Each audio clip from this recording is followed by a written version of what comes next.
kita harus paham bahwasanya kehidupan agama kita adalah kehidupan yang harus betul-betul sehat. Kalau boleh kita nukil bahasanya Imam Ibnu Qayyim dalam kitabnya I'lamul Muwaqqi'in, sesungguhnya kehidupan agama itu akan benar dan akan sehat ketika pemahaman itu merujuk kepada Nabi dan merujuk kepada para sahabat. Makanya beliau katakan ada dua kenikmatan, yang mana dua kenikmatan ini merupakan kenikmatan yang besar setelah Allah memberikan kenikmatan Islam, di mana tidak semua orang mendapatkan dua kenikmatan ini. Yang pertama, sihatul faham, yaitu adalah pemahaman yang dia lakukan di dalam kehidupan ibadah, yaitu adalah kehidupan agamanya berdasarkan kepada Rasulullah dan para sahabat. Indikator sehatnya pemahaman kita, indikatornya adalah ketika kita sama dengan apa yang disampaikan oleh Rasulullah dan para sahabat. Kenikmatan yang kedua yang besar dari kenikmatan setelah Islam itu adalah husnul qasdi, hatinya ikhlas, bahwasanya dia tidak berkata dan tidak berbuat kecuali mengharapkan keridhaan dari Allah Subhanahu wa taala. Disinilah kita paham ternyata memahami agama tidak hanya cukup dengan memakai kitabullah dan sunnah, tetapi sesungguhnya di dalam kehidupan kita menghambakan diri kepada Allah, sempurnanya iman kita kepada Allah, yaitu adalah ketika kita menjadikan pemahaman para sahabat dan pemahaman Nabi serta kalangan tabi'in dan tabi'ut tabi'in menjadi pemahaman yang menyempurnakan pemahaman kita di dalam agama. Ini penting untuk kita garis bawahi dulu, karena kita tidak mungkin berbicara tentang salaf tanpa mengerti betul bagaimana kedudukan pemahaman para salaful ummah di dalam kita memahami agama. Makanya mari kita lihat Imam Ibnu Qayyim di dalam kitabnya I'lamul Muwaqqi'in sampai menerangkan ada 46 dalil yang terdapat di dalam kitabullah dan terdapat di dalam sunnah yang menerangkan tentang kewajiban seseorang untuk kembali dan merujuk kepada pemahaman para sahabat, merujuk kepada pemahaman para tabi'in dan merujuk kepada pemahaman para tabi'ut tabi'in. Karena sesungguhnya agama kita tidak akan benar secara utuh sampai kita merujuk pemahaman sesuai dengan pemahaman yang disepakati oleh mereka. Makanya Allah kemudian berfirman, wasabiqunal awwaluna minal muhajirin wal ansar walladzina tabauhum bi ihsan radhiyallahu anhum wa radu anhu. Allah berfirman di dalam surat At-Taubah yang ke-100, orang-orang yang pertama kali masuk Islam dari kalangan muhajirin dan ansar dan orang yang mengikuti mereka, sesungguhnya mereka diridhai oleh Allah dan mereka pun ridha, Allah menjadi Rabb bagi mereka. Inilah dalil yang kuat di antara 46 dalil yang disebutkan oleh Imam Ibnu Qayyim. Sesungguhnya kehidupan agama kita tidak akan pernah lurus sampai kita kembalikan pemahaman kita sesuai dengan pemahaman yang dibidani oleh para sahabat dan dibidani oleh para tabi'in dan para tabi'ut tabi'in. Agama kita tidak akan lurus kalau agama kita dibidani dengan akal dan dibidani dengan logika serta hawa nafsu. Karena setiap pemahaman yang lahir dibidani oleh akal dan hawa nafsu akan justru menjauhkan kita dari hakikat kebenaran yang disampaikan oleh Allah dan Rasulnya. Karena yang paling paham bagaimana Quran diturunkan itu hanyalah satu, bagaimana para sahabat yang diteruskan oleh para tabi'in dan para tabi'ut tabi'in. Inilah yang menjadikan kita sepakat dulu, jangan pernah menafsirkan apapun di dalam kitabullah, jangan pernah menafsirkan apapun yang disampaikan dalam penjelasan hadis Rasulullah, kecuali kita harus rujuk kembali kepada apa yang disampaikan oleh para sahabat dan para tabi'in.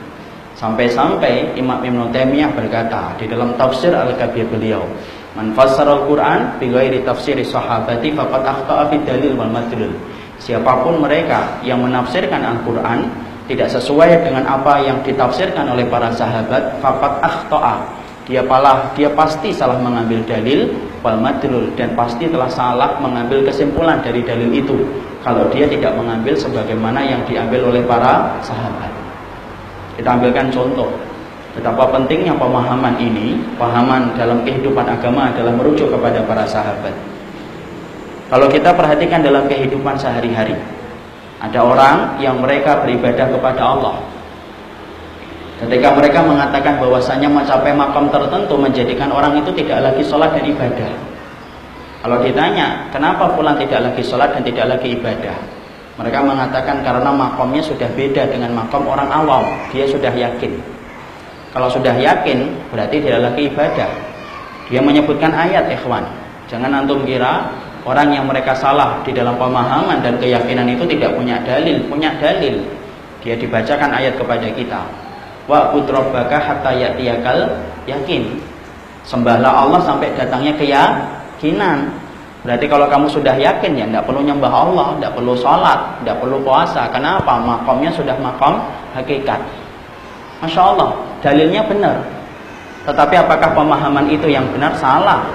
Kata al-yakin di dalam ayat tersebut, dalam surat Al-Hijr tersebut, bukan al-yakin maksudnya keyakinan yang kita sering pahami dengan kata yakin. Bukan. Tapi sesungguhnya kalau kita membuka lembaran tafsir, kita akan tahu sesungguhnya kata yakin di dalam ayat tersebut artinya adalah al-maut, yaitu adalah kematian. Sembahlah Allah sampai datangnya kematian. Makanya Rasulullah sampai pada hari Senin ketika beliau meninggal dunia, Rasulullah SAW masih melaksanakan sholat subuh. Rasulullah agak membaik, 2 hari tidak keluar dari rumahnya Aisyah radhiyallahu anha. Senin pada waktu sholat subuh, maka beliau keluar dan masih beribadah kepada Allah. Kita perhatikan, ternyata ada orang yang mereka meyakini sesuatu yang salah, lalu mengatakan sebagian orang terbebas dari syariat, mengutip dari dalil tersebut, padahal dalilnya benar tetapi pemahamannya salah. Itulah bahayanya kalau kemudian kita tidak menggunakan pemahaman yang dirujuk oleh pemahaman para sahabat. Sebagaimana saya dulu pernah di daerah Magelang ngobrol dengan salah satu petani. Ketika petani itu saya ajak ketika berkumandang adzan asar, saya ajak, Pak, ayo dong kita sholat. Yaudah Mas, sholat dulu. Sholat. Kemudian habis sholat asar saya kembali lagi dan mendapati petani itu masih duduk di samping sawahnya, pinggir sawahnya. Lalu ngomong, kok nggak sholat Pak? Oh enggak. Sholat itu intinya apa sih? Saya mengatakan sholat itu ibadah. Oh intinya itu ingat, kata beliau. Jadi kalau kemudian antum sudah ingat, kalau kamu sudah ingat, ya berarti tidak perlu sholat. Karena dia menyebutkan aqimis sholata lidzikri, tegakkanlah sholat untuk mengingatku. Jadi kalau sudah ingat ya tidak perlu sholat, yang penting ingat, eling. Coba.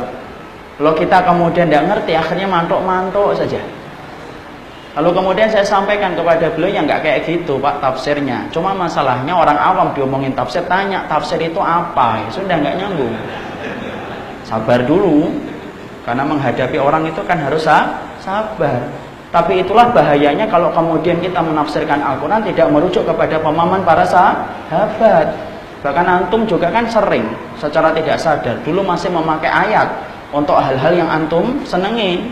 Kalau kemudian punya motor, belum punya SIM, ada polisi, membacanya apa? Sumum bukmun umyun wahum la yubsirun. Itu kaitannya apa? Tidak ada kaitannya.